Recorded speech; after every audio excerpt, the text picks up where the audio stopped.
بسم اللہ الرحمن الرحیم الحمد للہ رب العالمین وصلی اللہ علی محمد وآلہ الطاہرین ولعنۃ اللہ علی اعدائہم اجمعین وقال سبحانہ وتعالی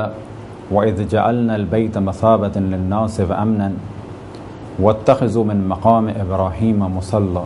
وَعَهِدْنَا إِلَىٰ إِبْرَاهِيمَ وَإِسْمَاعِيلَ أَن طَهِّرَ بَيْتِيَ لِلطَّائِفِينَ وَالْعَاكِفِينَ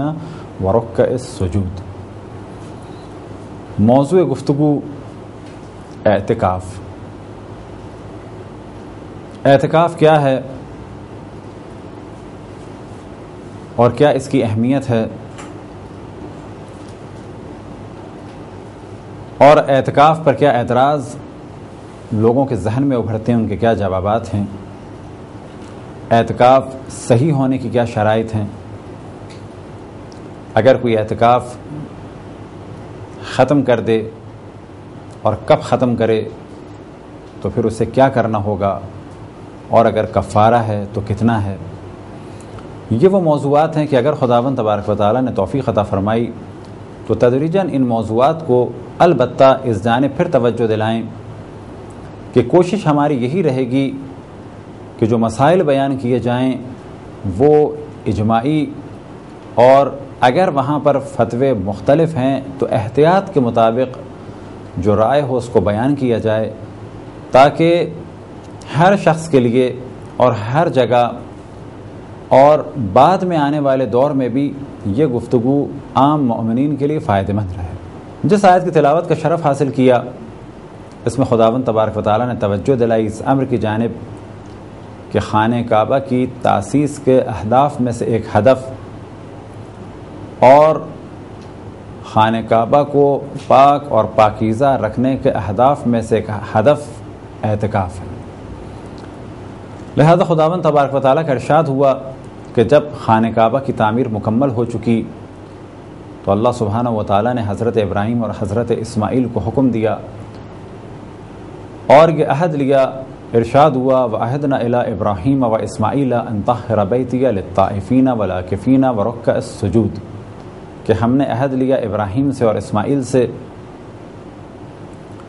کہ تم میرے گھر کو پاک اور پاکیزہ رکھو، کس کے لیے؟ للطائفین طواف کرنے والوں کے لیے، والعاکفین اور اعتکاف کرنے والوں کے لیے، اور کس کے لیے؟ ورکع السجود اور سجدہ کرنے والوں کے لیے۔ تو اس آیت میں در حقیقت اللہ سبحانہ و تعالیٰ نے خانہ کعبہ کی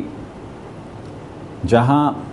عظمت کو بیان کیا وہیں اس جانب توجہ دلائی کہ دراصل خانہ کعبہ کے اہداف میں سے ایک ہدف اور وہ عبادتیں کہ جو خانہ کعبہ کے پاس انجام دی جا سکیں ان عبادتوں میں سے ایک عظیم عبادت اعتکاف ہے۔ اعتکاف سابقہ امتوں میں بھی تھا، انبیاء علیہم السلام مختلف مساجد میں کہ جو ان کے دور کی خاص عبادت گاہیں تھیں وہاں پر اعتکاف فرماتے تھے۔ حضرت یحییٰ، حضرت زکریا، حضرت مریم علیہم السلام کے لیے روایت میں نقل ہوا کہ آپ اعتکاف فرماتے تھے۔ البتہ یہ ذہن میں رہے کہ اعتکاف کی شرائط ممکن ہے کہ الگ ہو۔ بعض دفعہ لوگوں کے ذہن میں آتا ہے کہ اعتکاف میں ایک جھلک رہبانیت کی ہے، تو یاد رکھیں کہ رہبانیت جب مانی جائے گی کہ جب انسان مطلقاً یعنی اپنی تمام زندگی میں یا جو زندگی اس کی باقی ہے ایک ایسا سلسلہ شروع کرے کہ دنیا کے افراد کے ساتھ اپنے تعلق کو منقطع کر لے، پھر نہ اس کا تعلق کسی سیاسی مسئلے سے ہو نہ اس کا تعلق کسی اجتماعی مسئلے سے ہو۔ اگر ایسی رہبانیت ہے تو اسے اسلام پسند نہیں فرماتا۔ لیکن انسان کی نفس کی پاکیزگی کے لیے جیسے کہ روایتوں میں نقل ہوا کہ رسول اللہ صلی اللہ علیہ وسلم غار حرا میں جاتے تھے، تو یہ کبھی کبھی افراد سے اور جامع سے اور معاشرے سے دور ہو کے اللہ سبحانہ و تعالیٰ کی یاد میں مطلقاً غرق ہونے کے لیے اور اپنے دل کو اور زیادہ نورانی کرنے کے لیے اگر انسان کچھ عرصے کے لیے دنیا سے الگ ہو جائے، 2 دن 4 دن 6 دن، یا جیسے کہ رسول اللہ صلی اللہ علیہ وسلم غار حرا میں 40 دن تک کے لیے چلے جاتے تھے، تو ایسی صورت میں کوئی کسی قسم کا اعتراض نہیں کیا جا سکتا. لیکن ہاں اگر کوئی یہ کہے کہ اپنی ساری زندگی کو ترک کر کے ہم کسی مسجد میں جا کے بیٹھ جائیں تو کہا جائے گا یہ قطعاً مناسب نہیں، اور یہ ایک رہبانیت کی قسم ہے، اور اسلام اس قسم کی رہبانیت اور اس قسم کی عبادتوں سے قطعاً راضی نہیں. اعتکاف میں ایک جھلک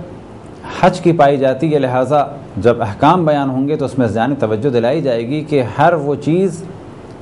کہ جو محرم کے لیے حرام ہے، بہتر ہے کہ معتکف یعنی اعتکاف کرنے والا، محرم یعنی وہ کہ جو حج کا یا عمرے کا احرام پہنا ہو، معتکف یعنی وہ کہ جو اعتکاف کر رہا ہو، یعنی ہر وہ چیز کہ جو محرم پر حرام ہے بہتر ہے، نہ کہ واجب، بہتر ہے کہ اعتکاف کرنے والا بھی ان چیزوں سے بچے. حج ہو یا اعتکاف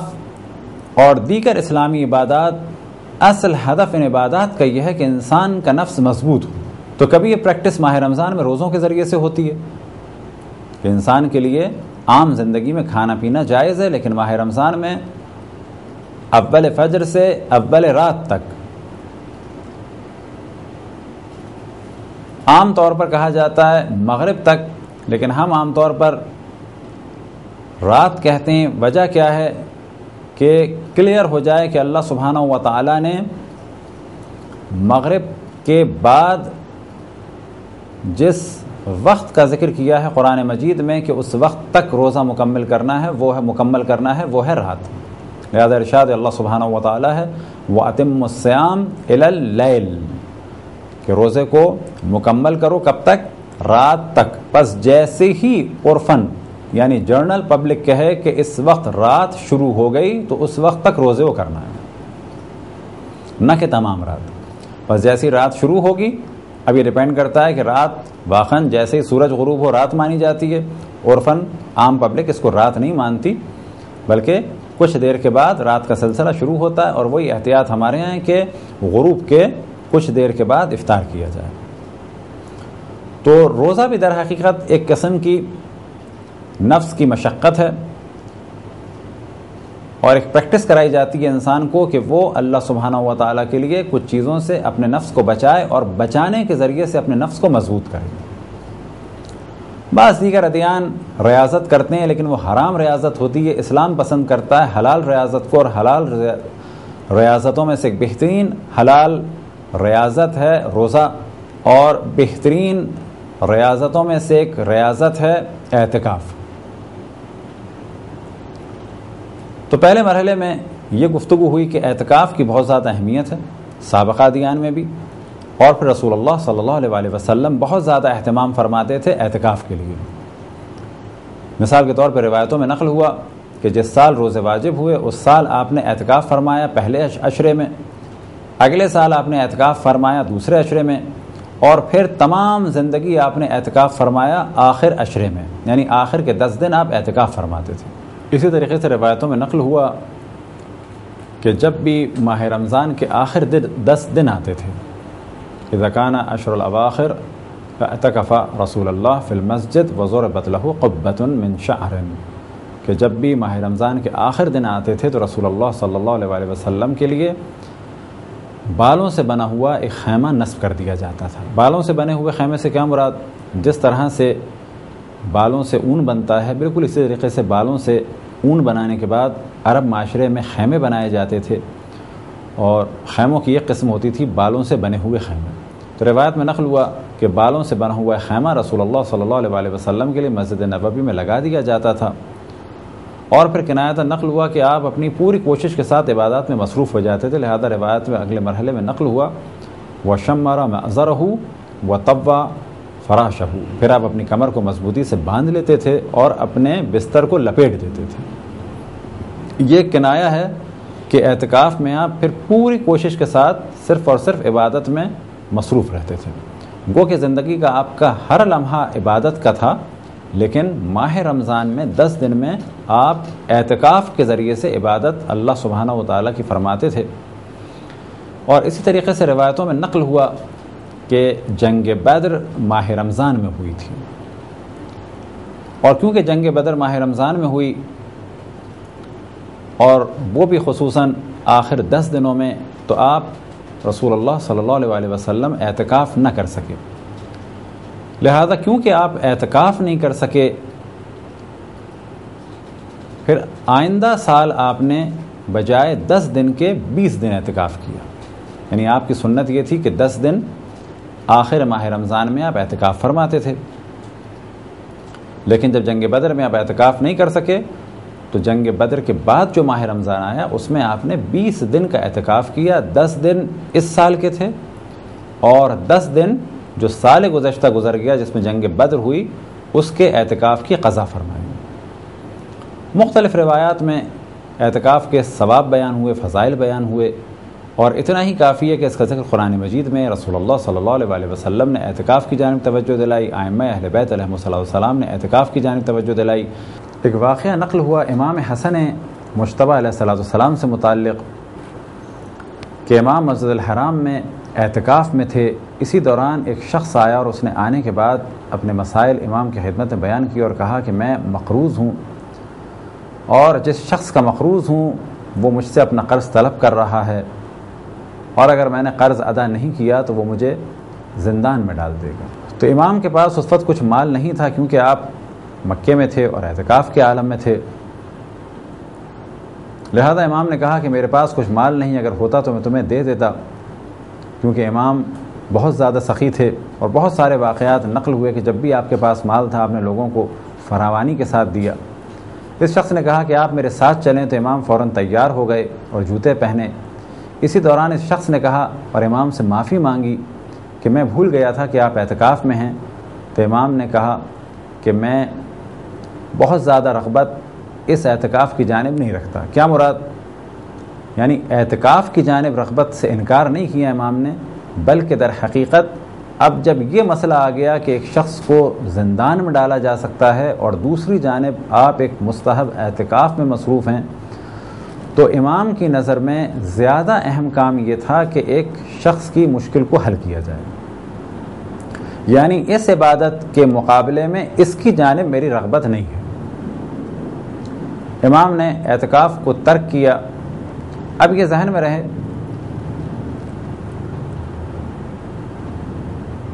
کہ اگر یہ تصور کیا جائے کہ امام نے اعتکاف کو ترک کیا تو پھر اس کے معنی ہے کہ یہ پہلا یا دوسرا دن تھا. اور ایک بہت قوی امکان یہ ہے کہ بلکہ امام نے اعتکاف کو ترک نہیں کیا بلکہ مسجد سے نکلے، کیونکہ اس شخص کی جان بچانا بہت ضروری تھی. تو یہ انہی موارد میں سے تھا کہ جب مسجد سے نکلا جا سکتا ہے. یعنی اعتکاف کو مختصر مدت کے لیے ختم کیا جا سکتا ہے، یا بالفاظ دیگر ضروری کام سے مسجد سے اعتکاف کے دوران نکلا جا سکتا ہے. اب جو بھی تصور کر لیا جائے، لہذا زیادہ قوی امکان یہ ہے کہ امام مسجد سے نکلے اس شخص کے ساتھ اور اس کی جا کے مشکل کو حل کیا. اسی دوران امام نے فرمایا کہ میں نے اپنے والد سے اور انہوں نے رسول اللہ صلی اللہ علیہ وسلم سے سنا کہ اگر کوئی اپنے برادر مومن کی مشکل کو حل کرتا ہے تو اس کا ثواب ایسا ہے جیسے کہ اس نے 9000 سال عبادت کی، راتوں کو اس نے قیام کیا اور دنوں میں اس نے روزے رکھے. تو یہ بھی ذہن میں رہے کہ اہل بیت علیہم السلام کے جو صحیح معنی میں وارث رسول اللہ صلی اللہ علیہ وسلم ہیں، وہ عبادتوں کو جانتے ہیں کہ کون سی عبادت کس وقت کرنی ہے اور کون سی عبادت کن شرائط کے ساتھ کرنی ہے اور کون سی عبادت سے بڑی دوسری عبادت ہے. تو جب یہ ذکر ہو رہا ہے ہمارے ہاں اس وقت اعتکاف کا، اس نشست میں اعتکاف کی جانب توجہ ہے، تو یہ ذہن میں رہے کہ اعتکاف رہبانیت نہیں ہے. اعتکاف کی شرائط کو جاننا ہے. اور ایک ہمارے یہاں بہت بڑا پرابلم یہ ہے کہ لوگ نماز پڑھتے ہیں لیکن نماز کی شرائط نہیں جانتے، حج کرتے ہیں لیکن حج کی شرائط نہیں جانتے. ممکن ہے کوئی اعتکاف کرے اور فقط وہ ایسا اعتکاف کرے کہ اعتکاف کے مسائل نہ جانتا ہو. اسی دوران پتہ چلا کہ اس کے باپ کو ضرورت تھی اس کی، کیونکہ باپ بیمار تھا، باپ کو ہارٹ اٹیک ہو گیا. اب اگر یہ شخص نہیں جانتا مسئلے مسائل تو کہے گا کہ اعتکاف ہے، اعتکاف میں مسجد سے نکلنا حرام ہے. تو یہ اس کی ایک غلط فہمی ہے، اور اصل وجہ اس غلط فہمی کی یہ ہے کہ اس نے اعتکاف تو کیا لیکن اعتکاف کے مسائل سے اور شرائط سے آگاہ نہیں. یہی وجہ ہے کہ ایک بہت بڑی تعداد حج کرتی ہے لیکن ان کا حج باطل ہوتا ہے. وجہ کیا ہے؟ کہ وہ حج کر رہے ہیں، اپنے حساب سے وہ حج کر رہے ہیں، لیکن وہ یہ آشنا نہیں کہ اگر غسل جنابت نہ آتا ہو، اگر صحیح وضو کرنا نہ آتا ہو تو طواف نہیں ہو سکتا۔ مسجد الحرام میں داخل ہونا حرام ہے اگر کسی کو صحیح غسل نہ آتا ہو یا خواتین کو اپنے غسل نہ آتے ہوں۔ تو اس جانب توجہ رہے کہ ایک مسلمان کے لیے سب سے بہترین عبادت یہ ہے کہ جس عبادت کو وہ انجام دے اس کی شرائط سے آشنا ہو۔ اگر اللہ سبحانہ و تعالیٰ نے توفیق دی تو کچھ گفتگو شب قدر کے بارے میں بھی ہوگی، اور سال گزشتہ ایک جگہ ہم نے شب قدر میں اس جانب توجہ دلائی کہ آپ لوگ 6 دن کی نماز پڑھتے ہیں، بہترین عبادت ہے، لیکن اگر کسی کو غسل یا وضو اور نماز کے مسائل نہیں آتے تو بہتر یہ ہے کہ غسل اور وضو اور نماز کے مسائل کو سیکھیں، اور پوری رات اگر غسل و وضو اور نماز کے مسائل کو سیکھنے میں گزر گئی اور پھر آپ کو فقط 2 رکعت نماز پڑھنے کا موقع ملا تو یہ 2 رکعت صحیح نماز پڑھنا اور شب قدر میں خداوند تبارک و تعالیٰ کے احکام کو سمجھنا بہتر ہے اور ایک بڑی عبادت ہے، بنسبت یہ کہ ایک ایسا شخص کہ جس کے لیے مسجد میں داخل ہونا حرام ہے کیونکہ اسے غسل نہیں آتا، وہ ساری رات مسجد میں رہے، یہ گناہ کرے اور ساری رات نمازیں پڑھے اور سب کی سب اس کی نمازیں باطل ہوں۔ تو اس واقعے کو سنانے کا ہدف یہ تھا کہ جب عبادت کریں تو اس کی شرائط سے آشنا ہوں۔ اعتکاف کے ثواب کے بارے میں ایک روایت کا ذکر کیا جا سکتا ہے، اور یہ روایت شیعہ اور سنی دونوں مکاتب فکر میں موجود ہے۔ رسول اللہ صلی اللہ علیہ وسلم نے ارشاد فرمایا، اعتکاف 10 فی شہر رمضان تعدل حجتین و عمرتین، کہ رمضان کے مہینے کے 10 دن کا اعتکاف 2 حجوں اور 2 عمروں کے برابر ہے۔ اب اس جانب توجہ رہے، اور پہلے بھی ہم نے توجہ دلائی کہ رہبانیت اسلام میں ممنوع ہے، اور کوئی بھی ایسی ریاضت یعنی سخت قسم کی عبادت کہ جو بعض دیگر ادیان میں ہے اس کا اسلام میں تصور نہیں، لیکن اصل ریاضت یہ ہے کہ انسان دنیا میں رہے اور گناہ سے بچا ہوا رہے۔ فرض کریں کہ ایک شخص غار میں چلا جاتا ہے، نہ اس کی بیوی نہ بچے، نہ اسے کوئی دیکھنے والا، نہ اسے کوئی سننے والا، نہ اسے کوئی رشوت دینے والا، نہ اس کی بچیوں کی شادی کی پرابلم۔ اب اگر یہ وہاں پر یکسوئی کے ساتھ عبادت کر رہا ہے تو کوئی بڑا کام نہیں کیا اس میں، اور اگر اس کے بارے میں کہا جائے کہ نہ یہ رشوت لیتا ہے نہ یہ حرام کماتا ہے تو کہا جائے گا نہ اسے کوئی وہاں رشوت دینے والا ہے اور نہ ہی یہ وہاں پر حرام کما سکتا ہے۔ اصل ریاضت یعنی نفس کی مخالفت یہ ہے کہ ہم اللہ سبحانہ و تعالیٰ کے حکم پر عمل کریں اور ایک نارمل زندگی گزاریں کہ جس میں اپنے واجبات پر توجہ دیں اور واجبات کو انجام دیں اور حرام سے بچیں۔ اب فرض کریں کہ ایک شخص کہ جس کی بیٹی کی شادی ہونے والی ہے اور وہ شادی کے لیے پیسوں یا جہیز کے لیے پریشان ہے، وہ اگر رشوت نہ لے تو کہا جائے گا کہ واقعاً اس نے ایک بہت بڑی ریاضت کا کام انجام دیا۔ لیکن ایک شخص جو غار میں بیٹھا ہے اس نے واقعاً کوئی کمال نہیں کیا۔ اسی طریقے سے اگر کوئی جوان اپنی نگاہوں کو بچاتا ہے گناہ سے تو یہ ایک بڑی ریاضت ہے۔ تو اسلام میں ریاضت یعنی سخت عبادت ہے، لیکن وہ اس صورت میں ہے، اور نفس کو مضبوط کرنے کے لیے، نفس کی سرکشی کو کنٹرول کرنے کے لیے جتنی بھی عبادات اسلام میں ہیں در حقیقت وہ نفس کی سرکشی اور کنٹرول کرنے کے لیے ہیں۔ لہٰذا بعض عبادتوں میں بعض حلال چیزیں بھی حرام ہو جاتی ہیں ایک معین مدت کے لیے۔ مثال کے طور میں احرام میں حج کا ہو یا عمرے کا ہو کچھ چیزیں حرام ہو جاتی ہیں، اسی طریقے سے اعتکاف میں کچھ چیزیں حرام ہو جاتی ہیں، اسی طریقے سے روزے میں کچھ چیزیں حرام ہو جاتی ہیں۔ تو اعتکاف میں روزہ شرط ہے، تو ایک جانب ان چیزوں کا ترک کرنا ہے کہ جو روزے میں ممنوع ہیں، اور دوسری جانب بعض وہ چیزیں ہیں کہ جو حج میں ممنوع ہیں۔ البتہ حج میں ہر ممنوع چیز کہ جو حج میں ممنوع ہے وہ اعتکاف میں ممنوع نہیں ہے، یعنی اعتکاف میں وہ منع نہیں ہے، بلکہ بہتر ہے کہ ہر وہ چیز جو محرم کے لیے حرام ہے معتکف یعنی اعتکاف کرنے والا اس سے بچے۔ تو یہ تھی ایک مختصر سی گفتگو اعتکاف کے بارے میں۔ خداوند تبارک و تعالیٰ سے دعا ہے کہ بحق محمد و آل محمد ہمیں اپنے رسول اپنی حجتوں خصوصاً امام زمان علیہ السلام کی معرفت اور اطاعت کی توفیق عطا فرمائے۔ وصلی اللہ علی محمد و آلہ الطاہرین۔